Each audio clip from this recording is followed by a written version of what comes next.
Hello and welcome to Moving Iron Podcast. This edition of the Moving Iron Podcast is brought to you by these great sponsors. Axon started out of a passion for keeping agriculture moving. Imagine having 100 years of tire and wheel knowledge in your back pocket the next time you sell a piece of ag equipment. To find more or become an Axon dealer, please visit axontire.com. This podcast is also brought to you by Valley Transportation. Valley Transportation has been hauling ag and construction equipment across the country for the past 33 years. Call Parker at 800-657-4910 or go to valleytransinc.com for all your trucking needs. At Valley Transportation, our goal is to help you reach yours. This podcast is also brought to you by Ag Direct. No matter how you buy your ag equipment, from a dealer, auction, or a private party, Ag Direct can help you finance it. You can even apply online at agdirect.com. Learn more about your financing options at agdirect.com. Hey, what's rule number one? What's rule number one? Party? No, not party. No, it's not party. Moving higher in the 21st century. Hard-working people working hard for you and me. Moving higher, time and time again. Through the years you'll find us here.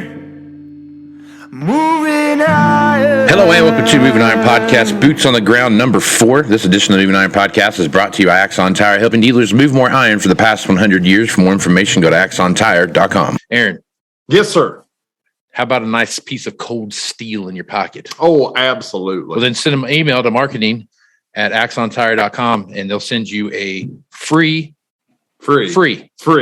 shipping and everything's free.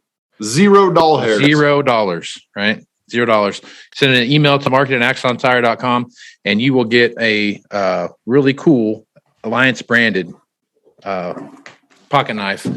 And just send an email to marketing at marketing. I'm from the East Coast, so it's in marketing. Marketing at just in case you're in Boston.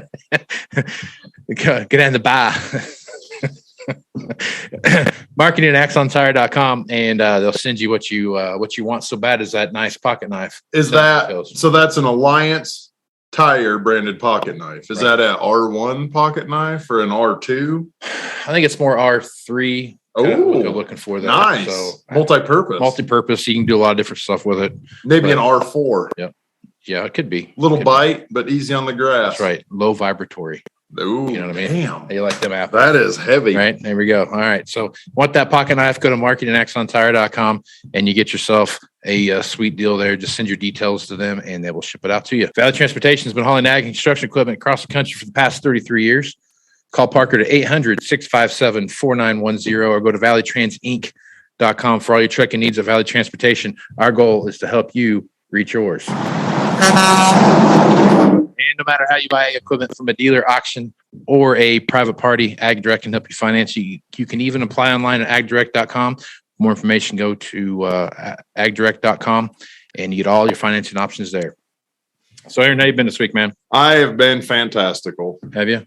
Not really. It was cold. It snowed. It snowed. It might be muddy Sunday. Yeah, till like noon. I walked outside and I'm like, someone told me about this once. I think they call it precipitation. Yeah.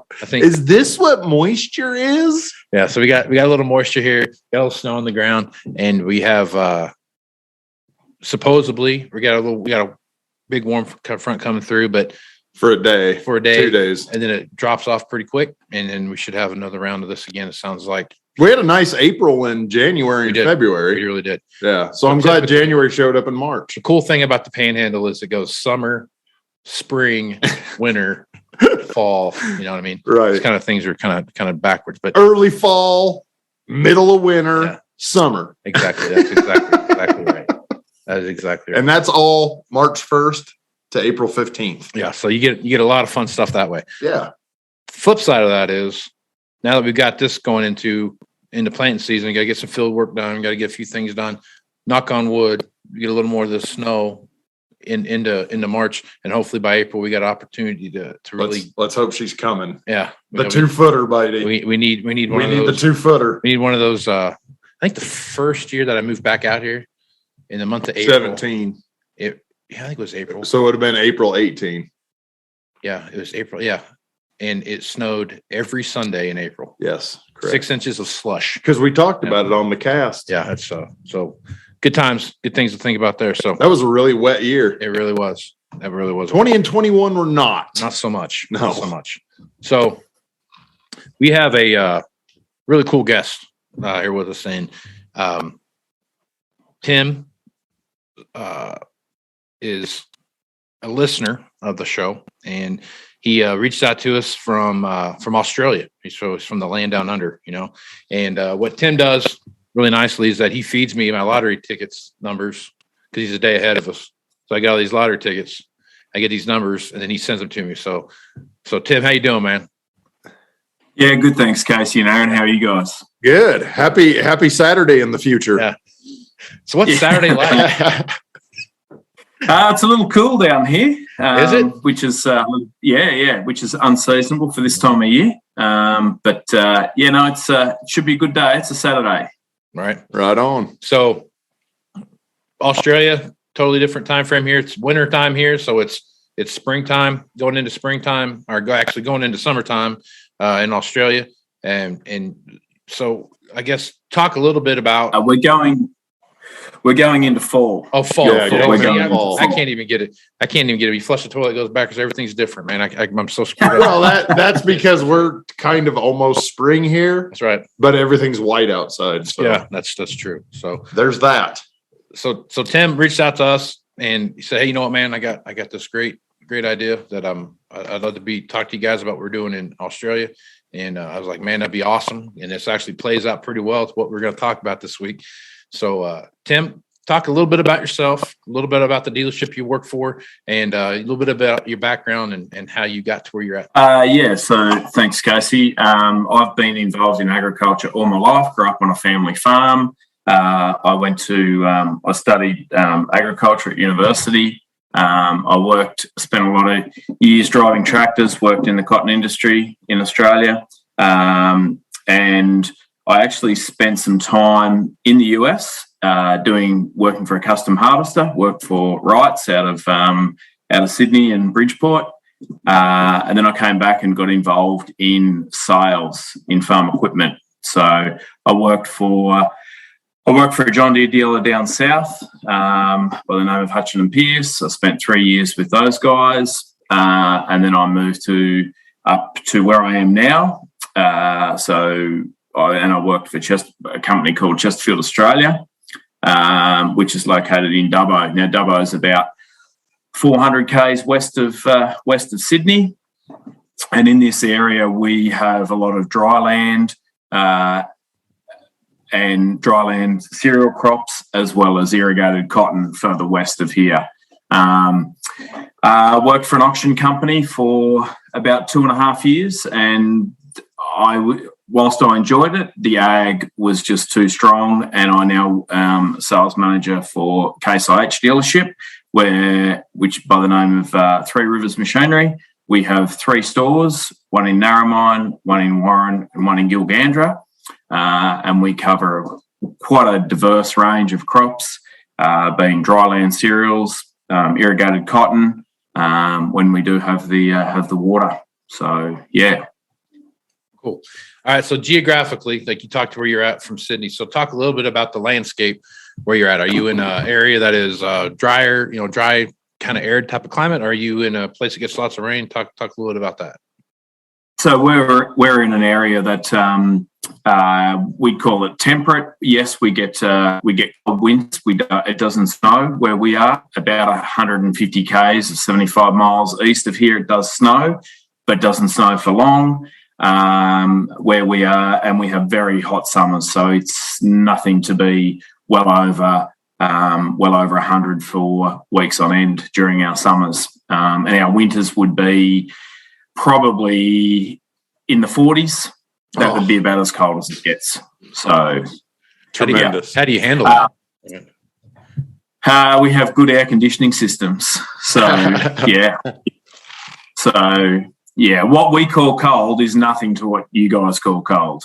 Right. And rainfall wise, our rainfall ranges from anywhere from about 20 inches of rain to about We've got guys farming on 14 inches of rain. So that's decent because we're in an area where we're what, 13, 15?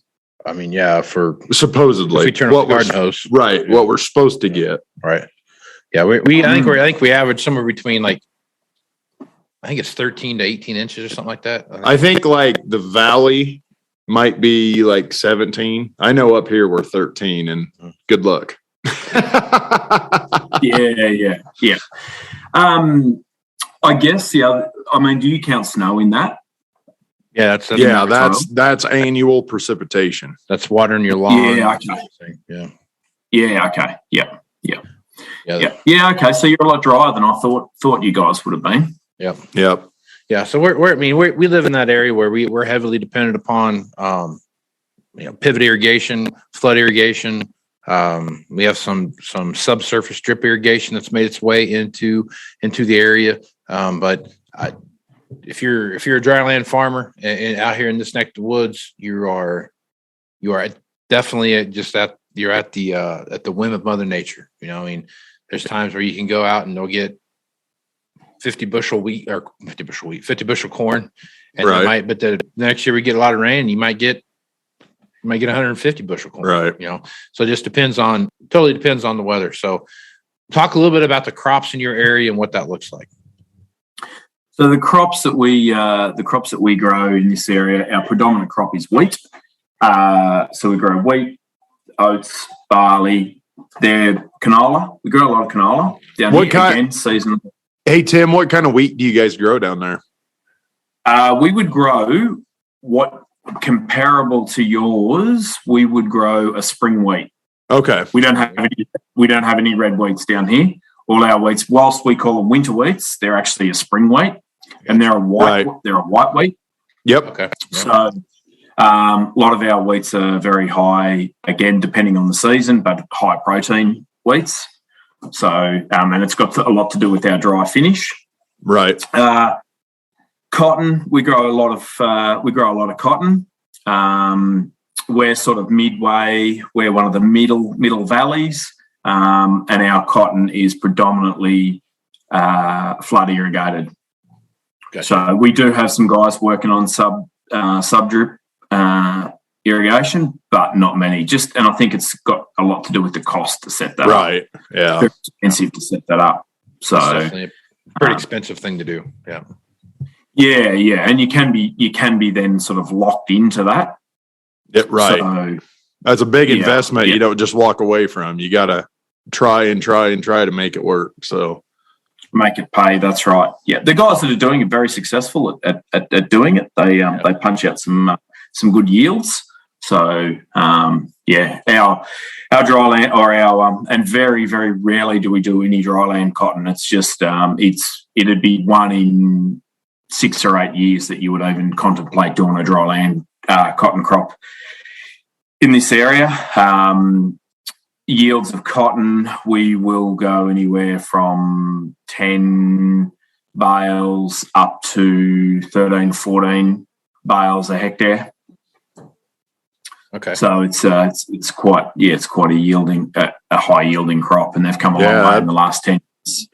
Yeah, that is pretty good. So 13 bales per hectare, that would be roughly, just easy math, say it was 14. So you're looking at what, 5 to 5.5 bales per acre, roughly. That sound about right? Yeah, that'd be pretty close. Yeah, maybe 6.5. I guess. So that's pretty cotton. That is. Yeah. So okay, outstanding. And we also have a lot of mixed farmers. So a lot of the guys that are growing small grains, dryland small grains, are also running sheep and cattle. Okay. So I was at a guy's place yesterday, and he has 18,000 sheep that he's got this year. So that's my people. Yes, that is my people. My very next question there is what's the sheep sitch look like in your neck of the woods? For my boy over here. Yeah. A lot cooler than it does up here. I know that. Yeah. And that's, there's in that area, there's quite a few big operations that are running, between those numbers up into the 30,000 mark. A lot of merinos, places. right? A lot of merinos, but there's been there's a bit of a shift away from merinos. Too. People are running Dorpers. Yeah. Oh, there we go. Is that what you have? Yeah. So, and I think the Proud reason, Dorper razor. Yeah. So is that similar to like a Doppler radar? Is that the same thing, or is that Dorper? Oh, Dorper. Doppler. Okay, sorry, dude. I'll tell you. I think that's it, because wool price, the money's coming out of wool and the cost of production. So where the money is, especially with sheep, is in first cross lambs, and also in the Dorper sheep being predominantly meat sheep. That's where the money is. Yep. Now, there's a lot of white Dorper down there, right? Not necessarily all blackhead. No, they're all the Dorpers I've seen are all white. All I've not white. seen any black. Yeah. Yep. That's or what very, very few black. Yeah. Right. Blackheads. Because they call those the royal white Dorpers, and they were developed in part in Australia. So. I had to wake myself up for a second. We were talking about sheep. I don't know what happened there. No, I'm just kidding. Now there's that is a big part of agriculture there. I went to South Africa one time and we went to the Nampo farm show, and to go walk through a farm show where everything was geared towards, from the livestock perspective, was geared mainly towards sheep it was kind of cool because they had these. You just walked through one of my dreams every night, buddy. That's it. Welcome. They had a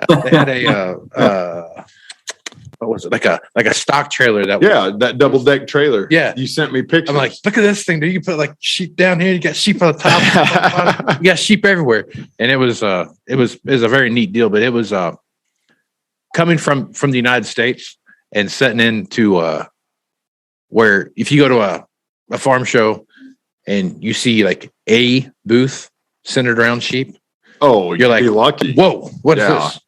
What's this guy doing over here? Yeah. It was like the complete opposite way around. You go, like, there was one booth centered towards beef production. Right. Everything else was cattle production, or, some wild game farm or whatever it was. But it's definitely it's a different atmosphere and a different mix when you start looking at how all of those things kind of play together.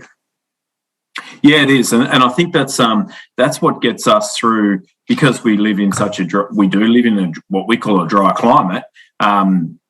That's what gets, because the guys don't have all their eggs in one basket. So usually when the grain market's down, the livestock market's up, and vice versa, and that's what gets them through. Yep, absolutely. Because it's just too risky to have everything in one. We do have some large corporate places that are purely cropping. We do have some large family farms which are purely cropping, but we also have some large family farms that have their finger in every pie, and that's just purely a risk management tool. Yep. Yeah. Yep. Yeah. That's it's the same thing we see out here. I mean, we have cattle production, and we have we'll have one guy that'll be in cattle production, edible beans, corn, alfalfa, wheat, sugar beets, whatever. I mean, they might be doing 5 or 6 different things all at the same time.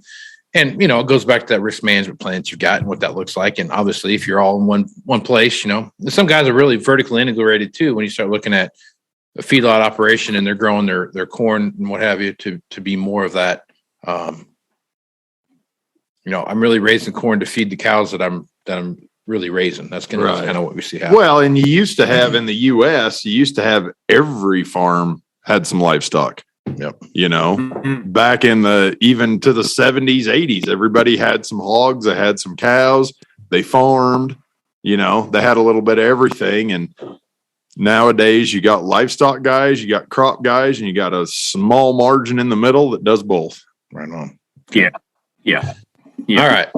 So let's jump into the crux of what we're talking about here. And if we're going to do this, we've got to be able to do this right here, because this is what we have. You are now about to witness the strength of street knowledge. So what we've got going on right now is we got Tim on here, and what we're really going to focus on today is what our customers actually look like and what those customer breakdowns are starting to turn into. So talking with Tim before we actually got started with this whole thing was the difference in how the perception of machinery looks, right? So in the United States, if you have a 7,000 hour machine traded in, the first thing the customer asks you is what's been done to it, Right. and what's wrong with it, Right. Because it's Australia and everything's backwards. If it's a 500 hour machine, the customer's asking what the hell's wrong with it. So Tim, talk a little bit about how your market is and what that looks like. So our market, our market is, if we have a tractor with really low hours on it, people are going to be quite skeptical about that. And I think it's got a lot to do with our. There's a couple of things that play into that is our climate and the fact that we don't have year on year, and also too, there's not the government incentives, generally speaking, to be flipping gear over all the time, and the cost of the gear, especially down this way. So our sweet spot really for row crop tractors is really between that sort of 2,000 to 4,000 hours would be our really sweet spot.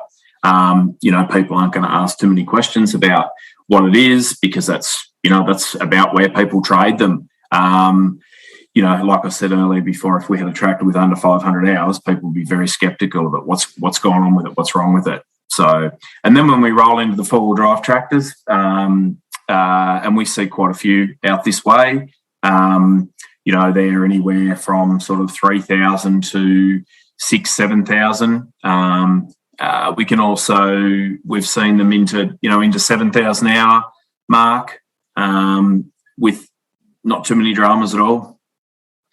Okay. What about combines? What's kind of the sweet spot in the separator hours on combines?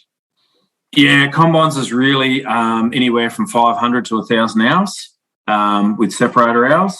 However, we see it again because of our variable climate. We see a lot of combines that are getting blown out, and they're sort of 1,500 to, they can be around that 1,500 to 2,000 hour mark. So, yeah, it being rotor hours. So we're pretty similar there. Right. Very similar. Right. So when you look at when you're looking at your new customers that are buying the new machines, when you're looking at those guys,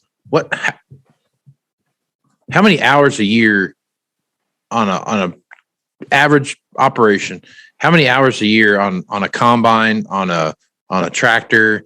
I mean, if you're putting 5,000 to 7,000 hours before you trade it in, is that 5 years worth of work? Is that 3 years worth of work? I mean, when you start looking at those hour breakdown, how's that look? So it really varies. So it varies between our cotton growers or our irrigators as opposed to our dry land guys. And then again, inside that, it really depends on years as well. So it depends on water availability, because some years we've got the last 2 years we've been running on 100% allocation. So guys are going hell for leather, putting lots of hours on the tractors. We never have to worry about that. Allocation. You don't have to worry about that. Right? Yeah. Yeah. So you guys run on full allocation groundwater? Yeah, absolutely. Yeah, 100% year on year. Yeah, see, even our groundwater. So we have irrigation out of groundwater and river water, and both of those work on an allocation scheme. So, so again, it depends, but combines, roughly 250 separator hours we work on per year. Tractors, again, could be anywhere from 250 to 500-600 hours a year. It really depends on whether they're a dry land guy or they're an irrigation guy. Gotcha. Okay. So the one thing here that we're really looking at, and Aaron, jump in here on this, is how those lines of delineation are starting to line up with your customers, right? So you got the guys that always buy new, and you've got the guys that always buy the first trade, the second, third trade, so on and so forth, all the way through your washout cycle, what that looks like. The one thing that's different now than say back in 2012 when we had a big run up in commodity prices. I mean, you're talking 2012. Australian wheat was a big deal back in 2012, right? I mean, it was a pretty high value. I mean, you had plenty of good value for your wheat. You had a lot of stuff going on. The difference between then and now is that we had guys that would just come in and buy a brand new tractor, and that was just a one-off deal. And they would do that. They would come and buy it. I'm not saying that's not happening now, but what we're seeing not happen now is we're selling, $7.50 corn right now, $7.50 corn. And there's the new buyers are buying new. The first generation used buyers are buying that 1 to 3 year old machine. The second generation guy is buying the 4 to 7 year old machine. The third guy is still buying the 8 to 10 plus. 10. Well, and then you get the fifth guy that's like, the 10 plus, whatever that comes down to and what that looks like. That mix that you see happening in your area, if you're going from brand new to 5,000 hours on a tractor, how's that washout cycle look? So really only our washout cycle. So we'll have our new buyer. Okay. And then we'll have our second tier buyer that'll buy that 5,000 hour tractor. Gotcha. And so we only really have 2 cycles on that. And then we might see that tractor come back in at, we might see it come back in at 8, we might see it come back in at 10, but that's about it. It doesn't really go any further. Okay. So from a reconditioning standpoint, like the yearly, these customers are bringing in these different machines. Like what's the rebuild cycle look like on a tractor? I mean, is it at 8,000 hours, 9,000 hours? They're rebuilding the engine, transmission, differentials, the whole overhaul type of deal? Or is it when it gets to that point, they kind of throw it away and they go get a new one? How's that work? So with the second tier buyer, once it gets, some of those guys will just continually run those tractors. Like I've seen Magnum tractors come through our shop with 20,000 hours on them. Wow. And they've just rebuilt the components, right? And they'll continue to hang on to them. So they'll either make a decision whether they continue to run that machine, and then they'll add another 5,000 hour machine, or depending on the season, they might grab a very low hour machine like 2,000 hour and add into their fleet. But very rarely do they buy new. Some of those guys do buy new.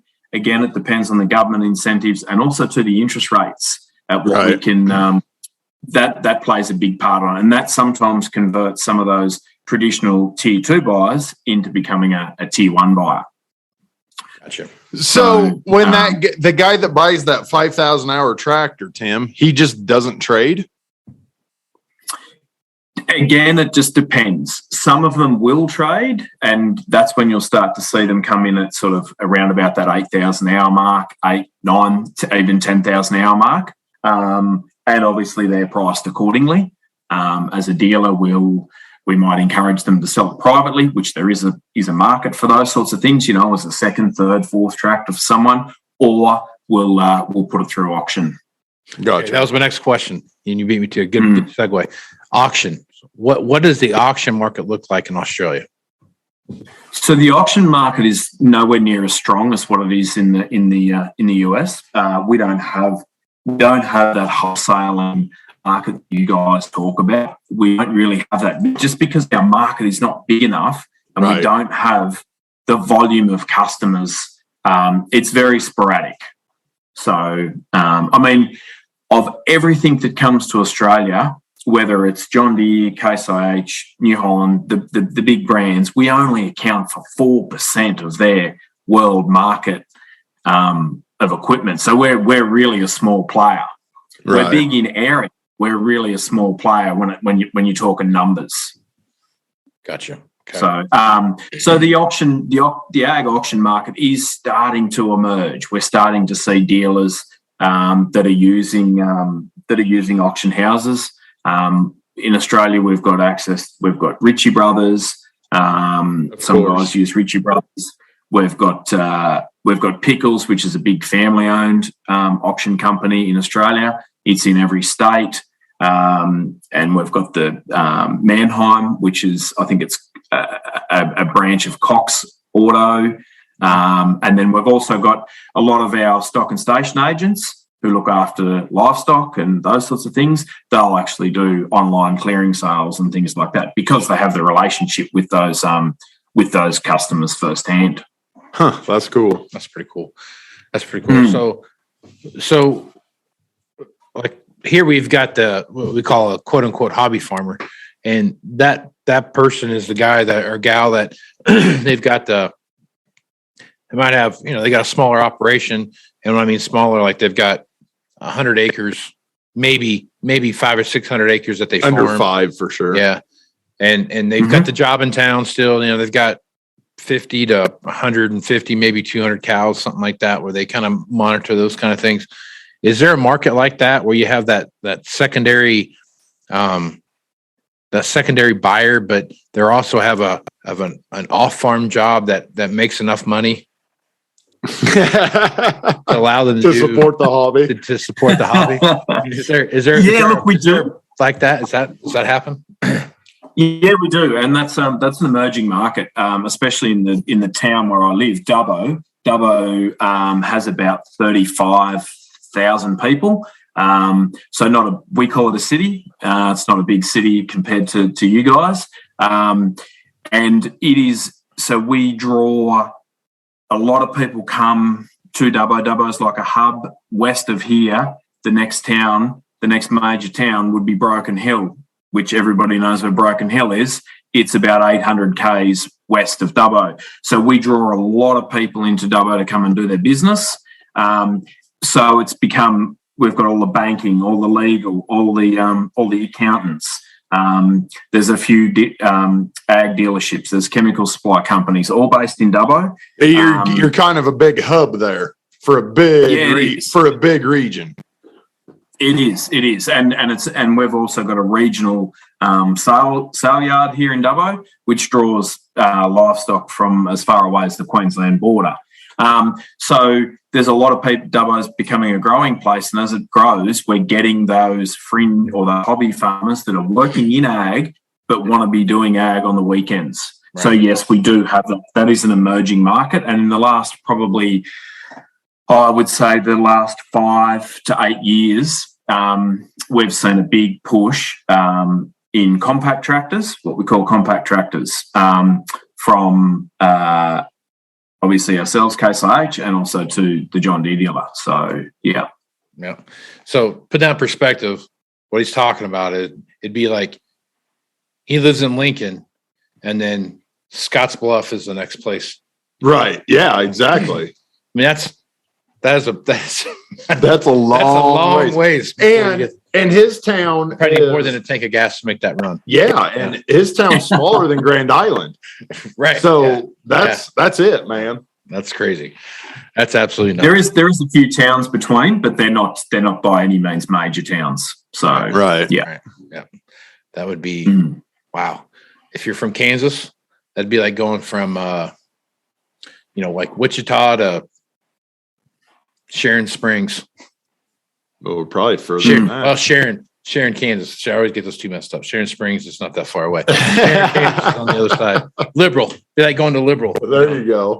No, they didn't be that far. It'd be like going from. It'd be further than that. It'd be like Wichita damn near Kansas City to Goodland.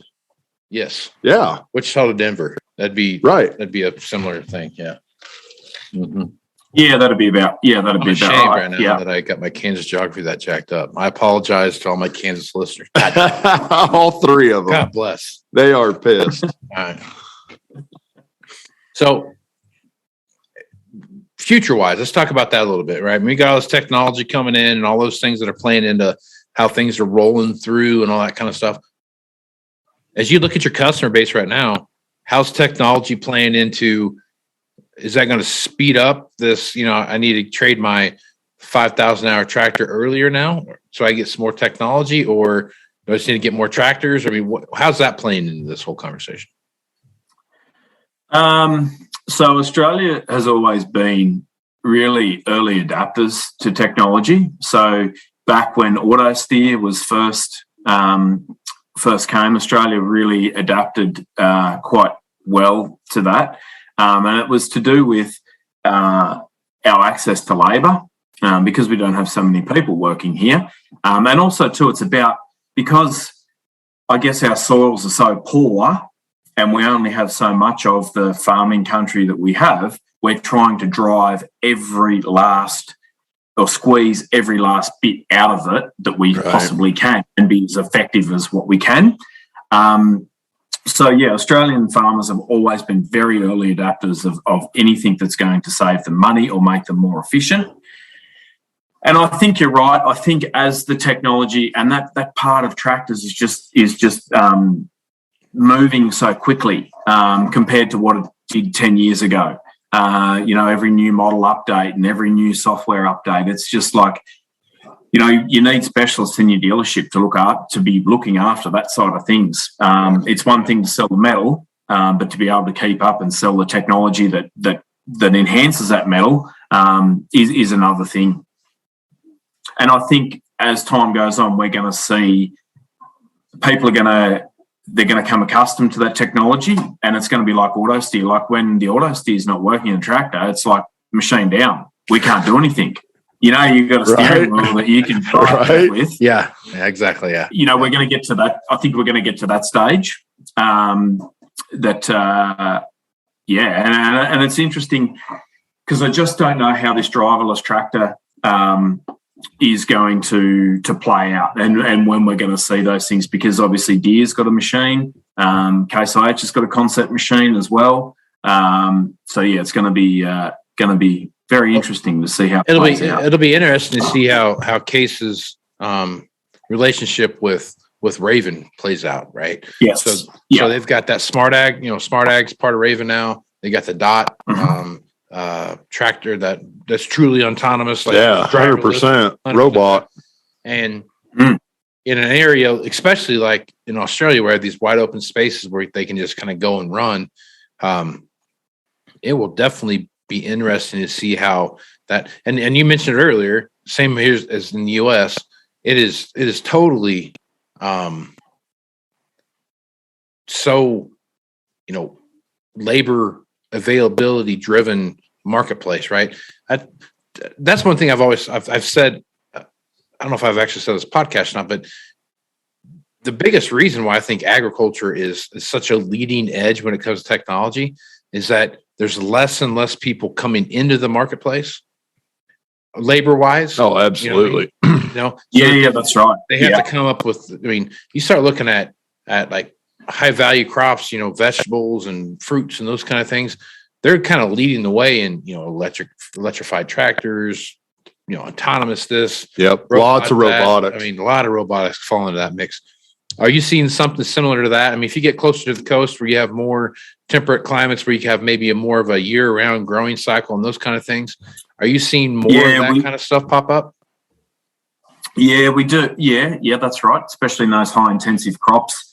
Vegetable crops, edible crops, those sorts of things, time-sensitive crops that need to be harvested and to market ASAP, and that happens in Rainfall. We also there is a guy who is in southeast Queensland. He's got totally automatic machines, like automatic sprayers. I think it's called Swarm Farm or Swab Farm or something like that. And he's playing around with the concept of having smaller machines, but more of them that are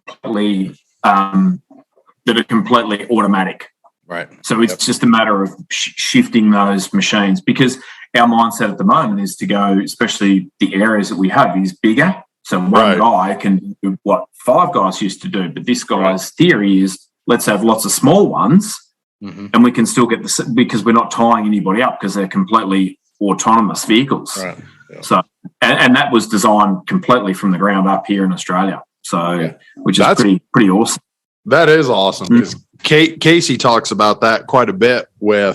That's what we're eventually going to see. We're going to get so big that we can't do anything else with it, and then boom. Yeah. Lots of little bitties. Lots of little bitty ones running around because it makes more sense. I mean, why spend the money to get one, $700,000 machine when you can get 5 or 6 of them that kind of do the same thing, and you can sparse those things out as you need them. You put 7 of them in the same field and you get a lot of stuff done, but you have to take 7 of those and put them out in 7 different fields and let them just kind of do their thing.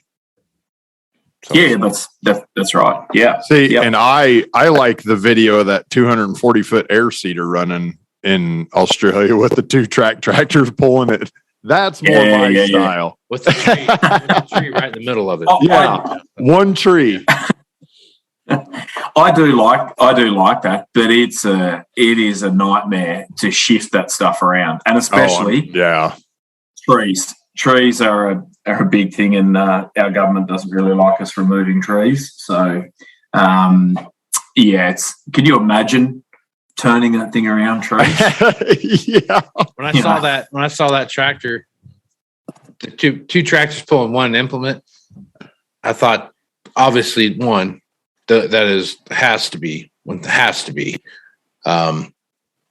controlled by an RTK network, right? Oh, absolutely. Because even if your one machine says you're both going 7.6 miles an hour or whatever it is that you're planting at, you're doing that all the way through the field. Could you imagine the turn row? Right. I mean, holy crap. Yeah. That thing was 240 feet wide.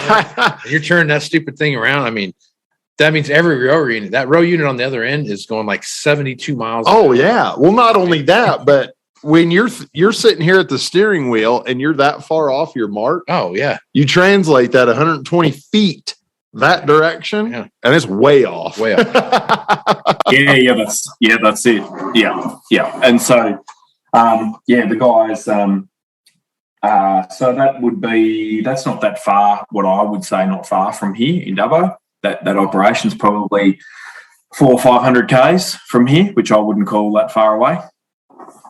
Right. So it's all relative. Yeah. Right? Yeah. Well, we're the same way. All relative. Eastern Nebraska, 50 miles is almost an overnight trip. To us, it's, I got to run over here quick and get it pop. Yeah. They got to watch the fastball game on the way back. Yeah. So. Yeah. So, well, Tim, I'll tell you what, man, this has been awesome. I really appreciate you listening to the podcast and coming on here and talking about what's going on.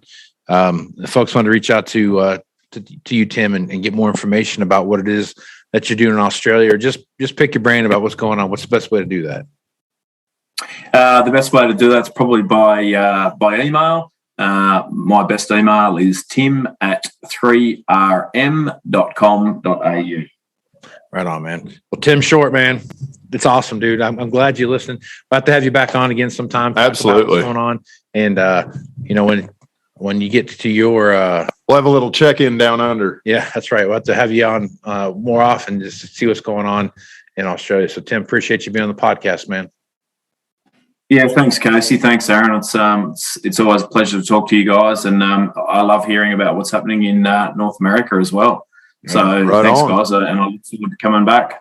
Right on. So, well, good deal. Well, I'm Casey Seymour with Moving Iron Podcast. Make sure you check me out on Facebook, Twitter, and Instagram. That's where you find the latest editions of the Moving Iron Podcast. You can also go to Moving Iron LLC and get all the information about the Moving Iron Summit coming up in Nashville, Tennessee, September 6th, 7, and 8, 10. You should check it out, man. Get on a plane, come on over. Check it out, man. It'd be a good time. I'd love to. That'd be great. We have a guy from Greece that comes every so often. So wow.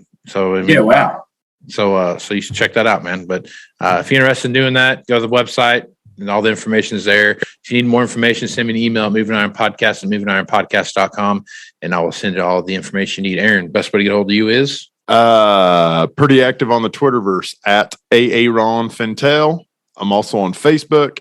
And call or text me, text preferred, 308-760-1193. Right on. Also, one more thing. I always forget to tell you this. Go to LinkedIn. There's a Moving Iron page there. Check that out. Like it, follow it, and all that fun stuff. So check that out as well. So with that, I am Casey Seymour with Aaron Fennell and Tim Short. Let's go move some iron, folks. Out.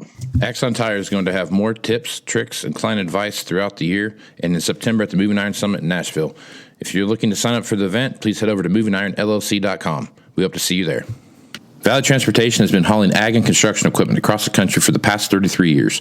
Call Parker at 800-657-4910 or go to valleytransitinc.com for all of your trucking needs.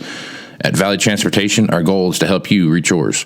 And no matter how you buy ag equipment from a dealer, auction, or a private party, AgDirect can help you finance it. You can even apply online at agdirect.com. Learn more about your financing options at agdirect.com. Moving higher in the 21st century.